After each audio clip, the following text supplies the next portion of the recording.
अस्सलाम वालेकुम। अभी हम डिस्कस करेंगे strategies to eliminate violence against women. उसमें नंबर 1 हमारे पास आ जाती है provide women with access to legal representation.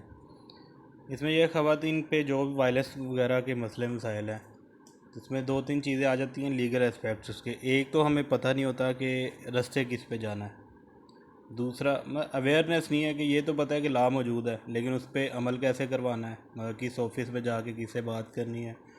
और उसमें फिर दूसरा हमारे पास इकोनॉमिक पॉइंट ऑफ व्यू भी आ जाता है कि ये इसमें ख़र्चा काफ़ी होता है। तो ये अपॉर्चुनिटीज़ क्रिएट करना सोसाइटी में लीगल, और इसकी अवेयरनेस बताना। लाइक कुछ लॉ फर्म्स है जो बिल्कुल फ्री इस तरह के जो केसेस हैं उसे परस्यू करती है। आसमा जलानी की लाहौर में है लॉ फर्म, वो वायलेंस वाले मामला जो हैं वो फ्री ऑफ कॉस्ट देखते हैं। तो इस तरह से लीगल अपॉर्चुनिटीज़ क्रिएट करके वायलेंस को सोसाइटी में कम किया जा सकता है। Number 2 is promote gender equality in schools and widen access to education for girls. तो अगर हम स्टैट्स को देखते हैं तो जो बॉयज़ होते हैं उनको ज़्यादा इनरोल किया जाता है स्कूल में, दाखिला ही बॉयज़ का ज़्यादा करवाया जाता है लड़कियों की निस्बत। क्यों? क्योंकि इन्वेस्ट ऑन बॉयज़ इज़ कि अपने आप पे इन्वेस्ट करना है कि लड़का तो घर में रहेगा, लड़की की शादी करनी है। तो या तो दाखिला कम करवाया जाता है या फिर जल्दी उनका स्कूलिंग ख़त्म करवा दी जाती है, अमूर ख़ानादारी सिखाना या शादी वगैरह इस तरह के मामला।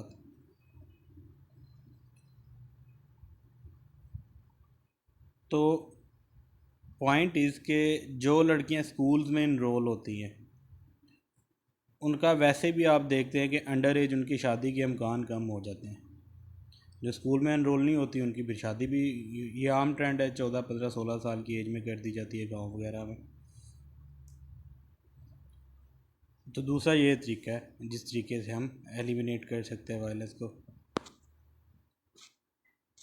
अच्छा, इसमें एक पॉइंट और है कि अगर बॉयज़ एंड गर्ल्स जा रहे हैं स्कूल में इकट्ठे ही प्राइमरी लेवल तक, मिडिल लेवल तक, तो उससे बॉयज़ को बचपन ही से आदत हो जाती है, मतलब कि पता चल जाता है जो बिहेव करने का, कि बिहेव कैसे करना है गर्ल्स के साथ, उसकी थोड़ी बहुत ट्रेनिंग हो जाती है।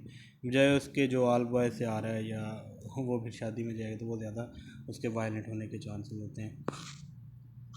And forced early marriage and premature pregnancy. तो जो 15 से 19 साल की लड़कियां हैं उनकी काज ऑफ डेथ जो है वो अर्ली प्रेगनेंसी आप कह लीजिए हो सकती है। इस चीज़ की हौसला शिकनी करके भी काबू पाया जा सकता है वायलेंस पे।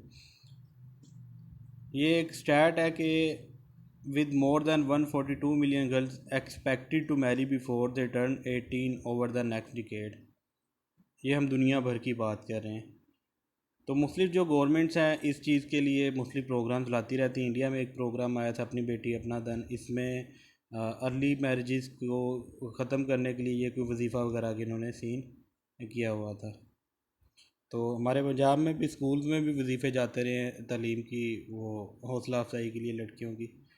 परवेज़ इलाही के दौर में, बात का तो मुझे पता नहीं अभी क्या सीन है इनके। तो इसलिए कहा जाता है कि लड़कियां जो हैं कोई कम अज़ कम 19 20 साल की एज में आ जाएं तो वो जो है एक उनकी जो फिज़ीक है वो ठीक हो जाती है। उससे पहले फ़िज़िकल मसले होते हैं, प्रेगनेंसी के लिए उनकी स्ट्रेंथ पूरी नहीं होती, इससे उनकी डेथ के इम्कान बढ़ जाते हैं। Number 4 is bring greater attention to violence that is perpetrated by a partner और स्पोज। शोहर की तरफ से या स्पोज की तरफ से जो तशद्दुद किया जा रहा है उसके ख़ात्मे के लिए कोई ट्रेनिंग्स लाई जाएँ, कोई इसमें लीगल रिफॉर्म्स की जाएँ। जिस तरह हमारे यहाँ पे वर्क प्लेस हरासमेंट एक्ट आया था कि जिनके साथ एक्सपोजर ज़्यादा जिन हजरात के साथ, उनको एजुकेट करना, उनको मतलब उनकी तरबियत करना। थर्ड, उनके लिए लॉ बनाना कि अगर वो फिर भी कोई क्राइम कमिट करते हैं तो उसकी सज़ा न दी जाए। इन सारी चीज़ों को वो एड्रेस करना ज़रूरी है। दूसरा, एक्टिव ऑम्बड्स पर्सन यानी कोई ऐसा ऑफिस हो जो सिर्फ इन्हीं मामलात के लिए रिलेटेड हो, इन चीज़ों को हसास किया जाए। यानी कि एक स्पेशल ऑफिस है जो सारी इन्हीं चीज़ों को देख रहा है। फिर वर्कशॉप्स करवाई जाएँ एजुकेशन इंस्टीट्यूट में और मास मीडिया, प्रिंट मीडिया में और इलेक्ट्रॉनिक मीडिया में, सोशल मीडिया में कंपेन की जाए। नंबर 5 है revise marriage laws that are institutionally biased against women. जो लॉज में लूप होल होते हैं, लाइक चिल्ड्रन की कस्टडी का लॉ, इनहेरिटेंस के लॉ हैं और डेथ के बाद separation, land rights after death है, सेपरेशन और डिवोर्स के जो लॉ हैं, इनको रिवाइज़ किया जाए और मौसर किया जाए और ख़वातीन के लिए आसान बनाया जाए, लूप होल को इनके ख़त्म करके। ये अभी कुछ अमेंडमेंट्स में ला भी रही हैं बाजी शीरी मज़ारी। तो ये इन पे कांस्टेंट चेक रखना ज़रूरी होता है। नंबर 6 ये है एजुकेशन फॉर प्रिवेंशन। ये एक अनट्रेडिशनल करिकुलम है यूएन का। उन्होंने पार्टनरशिप की है world association of girls guides and girl scouts के साथ और एक non formal education curriculum design किया यंग लोगों के लिए कि किस तरह से वायलेंस को वो एंड कर सकते हैं। करिकुलम 5 साल से लेकर 25 साल तक इसमें मोस्टली एक्टिविटीज़ एंड वर्कशॉप्स वगैरह वगैरह शामिल हैं को एजुकेशनल, जिसमें यही सिखाया जाता है कि आपने अपने पार्टनर के साथ नॉन वायलेंट कैसे रहना, कोऑपरेटिव कैसे रहना और बाकी सारी चीज़ें जो इससे रिलेटेड हैं।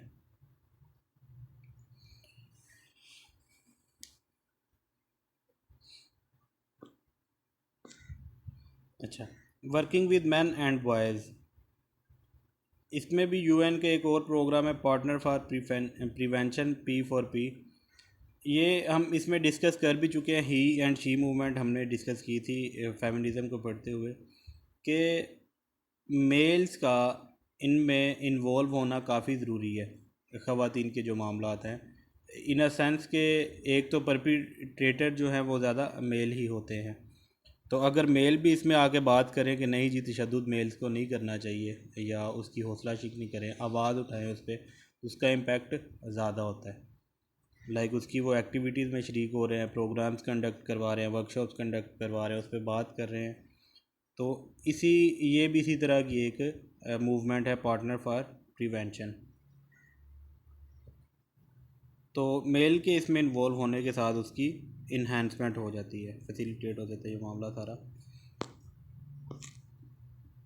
इसके अलावा भी बहुत सारी स्ट्रेटजीज़ आप खुद भी देख सकते हैं गूगल करके। और अब यहाँ पे ये तकरीबन क्वेश्चन एंड हो रहा है। अच्छा, ये जो अभी हमने 3 वीडियोस की हैं पिछले वक्त में और एक ये, इन तीनों को मिला के एक क्वेश्चन भी बन जाता है और ये 3 भी बन जाते हैं। इसलिए बजाय इसको एक ही लेक्चर में कंक्लूड करने के हमने 3 कर लिए हैं।